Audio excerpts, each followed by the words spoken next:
राज्य में सुभद्रा योजनार टंका मिलवा नहीं मुख्यमंत्री मोहन चरण माझी बड़ घोषणा जारी कले। जदि आपण माने स्कीम रे आवेदन करिसेंती एपर्यंत टंका पाई नांती तेबे शेष पर्यंत देखंतु जाकि घोषणा हला पुणी केबे सुधा मध्य आपनको मिलिबो टंका।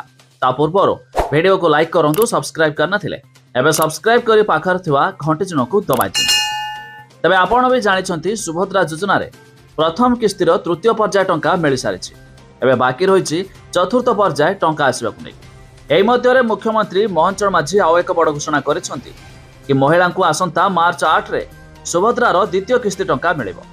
मुख्यमंत्री कहिसेंती महिला विकास पई सुभद्रा योजना कार्यकारी होइछि।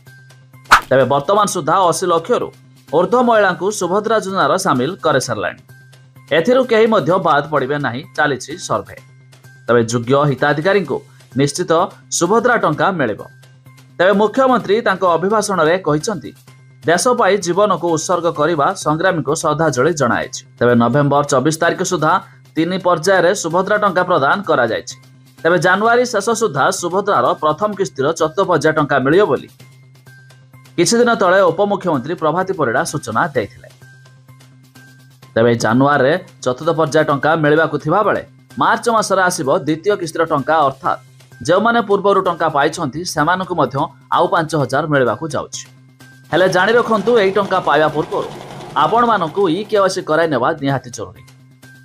तबे जो माने ई केवाईसी न करिवे सेमानका अकाउंट रे टंका जमा हेबो नै बोली उपमुख्यमंत्री प्रभाती परिडा मध्य घोषणा करिसंती। तबे आपण चाहिले यार वेबसाइट विजिट करि परिबे एमिति कि लिस्ट वगैरह देखिया पय हेले जार लिंक हमें डिस्क्रिप्शन लो देइछु आपण माने जाय मध्य चेक कर दे पारिबे।